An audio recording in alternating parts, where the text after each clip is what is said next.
where the guy has to come and announce the pregnancy to the ladies, whatnot. So they did come and do that. I gave birth the following year. Mind you, I was very good at school. I have hidden my pregnancy so well. No teacher suspected, or there was nothing of that sort. Maybe if they did have their suspicion, they never brought it up or anything.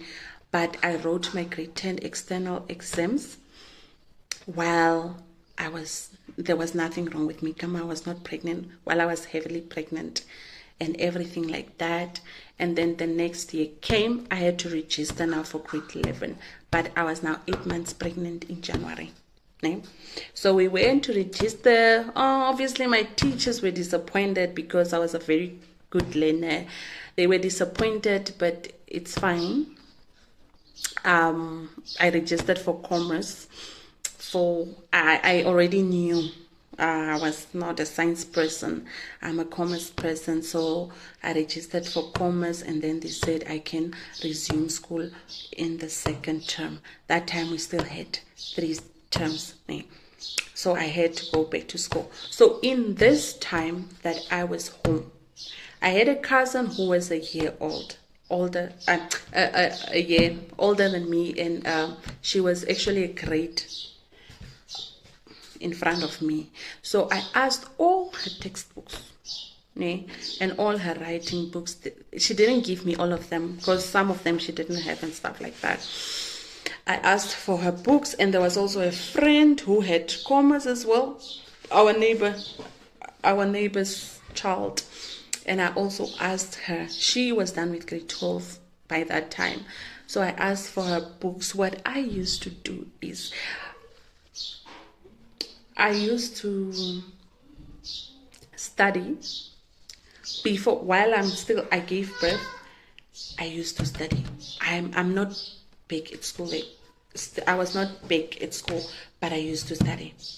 I used to study the first chapters, especially accounting. I'm a lover of accounting. I used to study accounting, business studies, and economics. Yeah, I think that's the only books I had actually. And then, sorry guys, I omitted something. So when we moved to this new house, when my father was now with a girlfriend, whatever, he stopped sending money home. So at this point, the water bill got so high, they cut the electricity out. Mind you, at that time, the water and the electricity was the responsibility of the municipality. And that time when the water bill got so high, they would cut the electricity instead of the water. So at this point, I am with a newborn. And I didn't have electricity to study. I'm yet to go back to school. So before I even went, I did go and register. In January, I went back to go and register. So after giving birth, things got so difficult because I'm left alone with my newborn.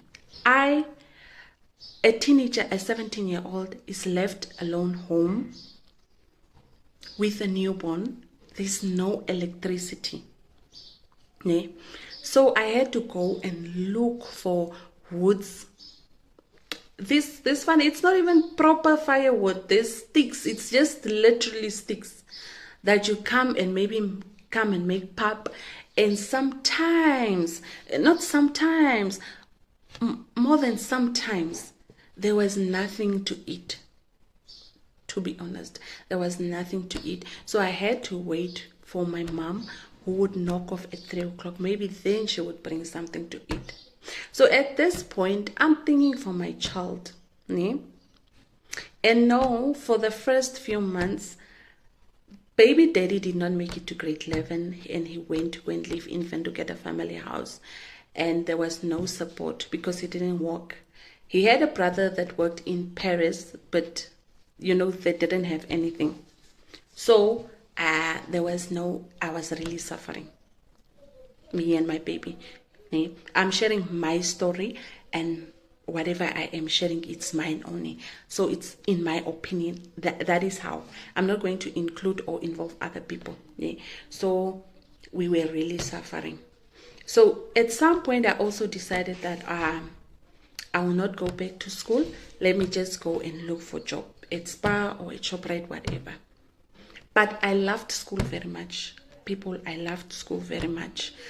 That there was a time I think I told baby daddy, because this child used to, sometimes it was so tough that he would sleep on sugar water. He haven't eaten, like let's say from 5 o'clock or whatnot, there's nothing to eat. There's only sugar. Then I make sugar water. Then he drinks the sugar water. Then the uncle, remember the father's brother who works in Paris, came to Namibia, and then he saw the condition, and then he offered to give $500 as child support to this child now. And he started to pay. I'm so grateful to that man. $500 might sound very small, but it made a difference. It made a huge difference in my life.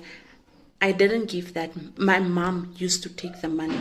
It used to come into my brother's account. My brother would withdraw and give it to my mom, because at this point I didn't have a bank account, and give it to my mom. My mom would use the 500 for household stuff. And at the end of the day, the child would not have milk, or the child would not have food, or whatever it is. So then I decided to go and open a bank account, because I had my ID. And I opened a bank account. Then I used to take this money and spend it on the child. I would literally buy Eastern, because it's the only thing that would last. I would buy this Eastern. It's not this new instant. It was the old instant. And then I would make with cold water, because we don't even have electricity. And then I would put it in his bottle. And I used to hide that Eastern in my bag, so that nobody can touch it, so that it can just be for the child. And then 1 month, they were these contractors, the builders. They were building the location at Shamboview. Shamboview is close to our house and stuff like that. So 1 month, I took that $500. I went to go and buy ingredients. I started making fat cake. And I went to go and sell at this guy's. So every morning when I wake up, I used to prepare fat cake. So before 10 o'clock, I go to these people and I sell this fat cake. So that is how I started to make a little bit money for me and actually not for me, for my baby, so that he is able to survive. And mind you guys, God blessed me. I had a very beautiful baby. He was not a nagging baby. He was just a very quiet and calm. He never cried. Guys, I would wake up at 10 o'clock or 11 o'clock and put my hand on his stomach. His stomach would be in. You could feel that there's nothing in this baby's tummy, but that baby would not cry. You know, when God just set up things in your favor. Yeah? Anyways, so I started selling fat cakes here. And so now I was also confident that, hey, if I keep on selling like this, I would have much money for food for the child, so I can go back to school. Then I started selling this fat cake, and then I went back to school. Yeah, I went back to school, and I also managed to save money for future. It was not a lot of money, people. Like $300 was a lot of money for me and my baby that time. So I know that he would be with the money that the uncle is sending him. I knew that it would at least cover for the next 2 or 3 months. You understand? And I couldn't afford, let me start there. I couldn't afford a nanny. And my mom was a domestic worker. So she didn't make much as well. I couldn't afford a nanny. So most of the times would stay from school, or if we find somebody, then they don't come or whatever it is, because we didn't offer enough also. So, and then at a point, I also asked the baby daddy to come and stay with the child, just so I can attend to my school. So I had a really high absenteeism rate. But the nice thing about it, or the the blessing in disguise was, even if I'm not at school, even if I was not at school, I would literally be learning at home. I used to learn stuff. I used to start chapters before we are even taught. So I think that was one of the blessings as well, because I would do self-studying. I would study before that. So I think this is now enough time for this story. So this is the first stories to many stories that are to come. It's my pregnancy, my teenage pregnancy, and how this will affect me in the later stage. Mind you, I gave birth at the age of 17. This is when I started my serious responsibility. I took care of my child myself. The responsibilities relating to my child was on me. I did have help, but the sole responsibility was still mine at the age of 17. It's not bad at all, because action has consequences, and I did take on full responsibility for my actions. So thank you for taking your awesome time to listen to this story, and I hope you like, share, and subscribe. And the moral of the story is, regardless of what situation you find yourself in, firstly, there is always a blessing in everything.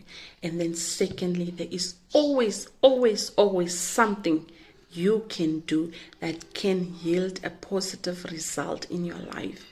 So what I did is, I really did study very hard. Even when I went back to school, the life that I lived was totally different. I never wanted to go out.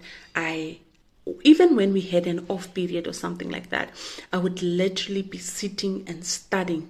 Even if it's not in a classroom, if we are outside, I would sit and study. I would open my books. And I did pass my grade 12 with very good points. So that is the blessing that was there. Maybe if I didn't have the baby, maybe if I didn't went through what I did go through, or the struggle that I got, I wouldn't have studied that hard. Maybe what would have happened? Maybe I would have failed. So yes, so that's it, man. There is always a blessing in disguise. There is always the light at the end of the tunnel. So we will continue with this series. Yeah. Thank you and bye.